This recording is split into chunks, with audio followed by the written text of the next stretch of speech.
Olá, como vai? Será que você pode bater as mãos enquanto se sacode? Olá, como vai? Será que você pode bater as mãos enquanto se sacode? Mexe a cabeça, rode à vontade e nunca se esqueça de dizer boa tarde. Boa tarde, mexe a cabeça, rode à vontade e nunca se esqueça de dizer boa tarde. Boa tarde. Boa tarde! Hoje, segunda-feira, 14 de junho, nossa aula é de língua portuguesa e hoje vamos trabalhar sobre gênero textual, conto. O conto é uma história de ficção e possui uma narrativa curta, com começo, meio e fim. Vamos ver agora a estrutura de um conto. Por ser uma narrativa curta, ela é dividida em introdução, ou seja, o começo da história, o seu desenvolvimento, o que acontece no decorrer da história. O clímax é o ponto principal da nossa história e o desfecho, que é a mesma coisa que o final da história. Os contos geralmente apresentam poucos personagens, espaço ou cenário limitado e um tempo reduzido. Observe os elementos do conto. Os personagens. Os personagens são os seres que executam e sofrem ações durante o enredo das narrativas. Os personagens podem ser seres humanos, animais, plantas ou objetos humanizados. O narrador. O narrador é aquele que conta a história ao leitor. Ele é dividido em 3 tipos. O narrador primeira pessoa é aquele que participa da história. O narrador observador não participa da história, é alguém externo a ela, desconhecido das personagens e irrelevante ao conflito. O narrador onisciente também não participa da história. No entanto, diferentemente do observador, é um tipo que conhece o passado, o futuro e os pensamentos das personagens. O tempo. Esse elemento em uma narrativa pode ser entendido de 2 formas. De um lado, fala-se de tempo como a época em que a história acontece. Era uma vez no século passado. E também temos a perspectiva que é a ideia de tempo de duração da narrativa. Por exemplo, uma noite, um dia, 100 anos. O espaço. O espaço de um conto é, em linhas gerais, o cenário no qual as personagens executam e sofrem as ações que compõem o enredo. O enredo. O enredo é definido como a sequência das ações que compõem a história. É o enredo que traz movimento para o gênero narrativo. O conflito pode ser definido como a situação-problema vivenciada pelas personagens em uma narrativa. No caso do conto, por ser um gênero curto, o conflito costuma ser único. Tipos de conto. Dependendo da temática explorada, há diversos tipos de conto, do qual se destacam contos realistas, contos populares, contos fantásticos ou maravilhosos, contos de terror, contos de humor, contos infantis, contos psicológicos e contos de fadas.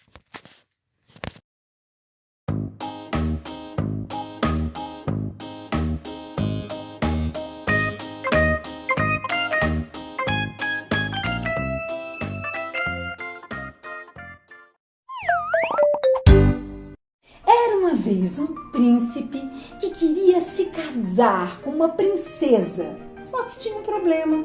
Princesa estava em falta.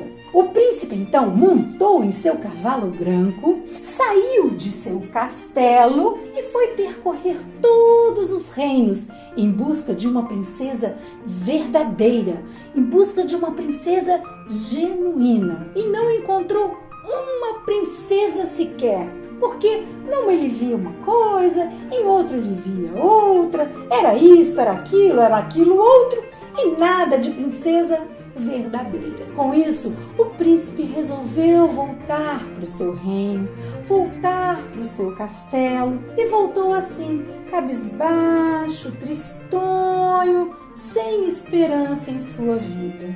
Numa noite, houve uma terrível tempestade. Os trovões ribombavam, os raios rasgavam o céu e a chuva caía em torrentes. Era apavorante. No meio dessa chuva, alguém bateu a porta no castelo. E o velho rei foi abrir a porta e se deparou com uma jovem, mas o estado dela era deplorável. A água escorria pelos cabelos e ia até a biqueira dos sapatos, mas ela afirmava: "Eu sou uma princesa." A velha rainha, que estava ouvindo a conversa, não acreditou que ela fosse uma princesa verdadeira, mas não disse nenhuma palavra. Ela ficou em silêncio, subiu aquelas enormes escadas do castelo e foi preparar um dos aposentos para a jovem se hospedar. Chegando aos aposentos onde a jovem iria dormir, a velha rainha pegou uma pequena ervilha e colocou essa pequena ervilha debaixo do colchão na cama onde a jovem iria dormir. Depois disso, a velha rainha pegou um monte de colchões e começou a organizar assim: um colchão, um cobertor, outro colchão, outro cobertor, outro colchão, outro cobertor, outro colchão, outro cobertor, outro colchão, outro cobertor e mais um colchão e mais um cobertor e mais um colchão e mais um cobertor e por último um colchão e mais um cobertor. Aqui, nesta cama tão estranha, a princesa, que se dizia princesa, iria dormir.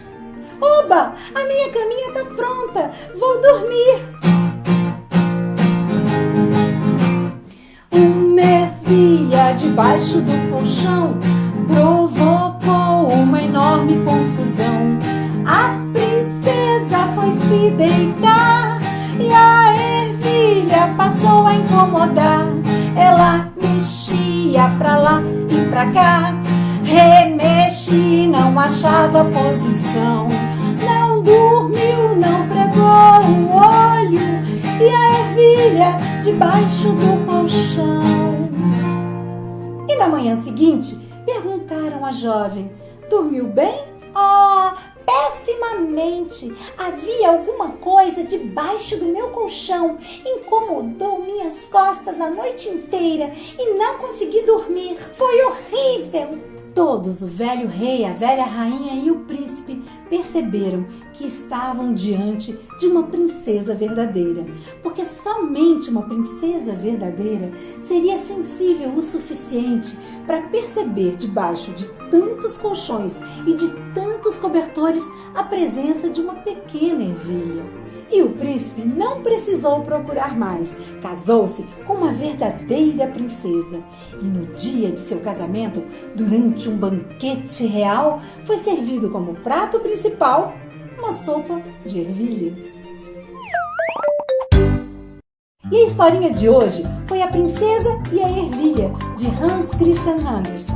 Se você gostou, clique no joinha e se inscreva no canal aqui no YouTube para ajudar o Varal de Histórias a crescer. Aqui do lado estão as 2 últimas historinhas que eu contei. E o beijo de hoje vai para o Francisco Luiz e para Flor de Lis, lá da Paraíba. E para a Júlia, filha do Bernardo e da Sulamita, daqui de Brasília. Um beijo.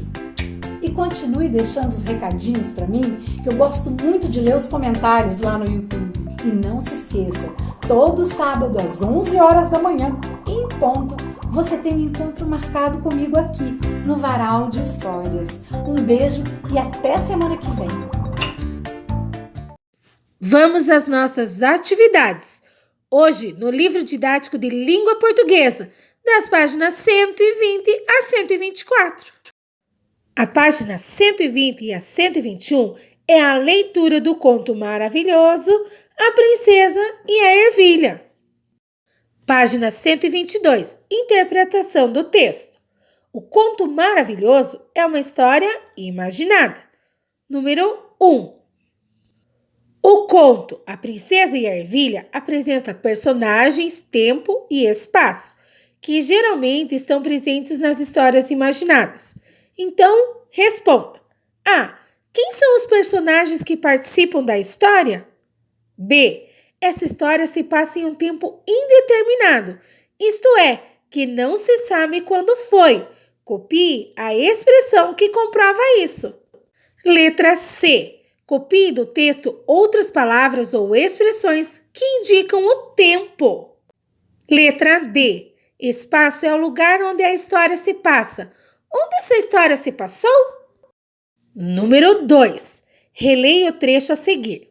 Pinte de amarelo a fala ou o pensamento do personagem e circule de azul a fala de quem conta a história, ou seja, o narrador.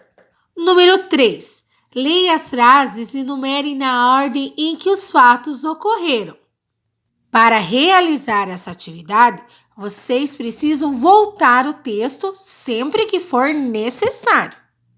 Número 4. Por que o príncipe não encontrava uma noiva? 5. Converse com um familiar. Por que a rainha colocou um grão de ervilha na cama da moça? Podem responder nesse espaço do livro. Número 6. Ligue o nome de cada personagem à sua fala. Número 7. Observe que as falas dos personagens não trazem travessão no início. Pinte na atividade anterior, ou seja, no número 6, os sinais que foram usados para destacar as falas. Este sinal é outro modo de iniciar a fala dos personagens. Qual é o nome desse sinal? Número 8. Converse e escreva. Vocês gostaram do conto? Para que tipo de leitor vocês indicariam a leitura deste conto? Na página 194, número 9. O conto que você leu está organizado em momentos, em partes. Cada uma dessas partes do conto tem um nome. Observe a palavra ou a expressão destacada a seguir. Ligue a parte ao nome correspondente. Qual é o começo, a complicação, o momento de suspense e o final da história? Hora de organizar o que estudamos. Completem o quadro do sistema em que faltam informações. Vejam que já está completa os elementos, os momentos, a intenção e só falta agora as narrativas de fato e acontecimentos imaginados pelo leitor. Agora é com vocês. E o meu desejo é que a semana seja repleta de coisas boas. Envie a foto das atividades e tenham todos uma ótima tarde de estudos.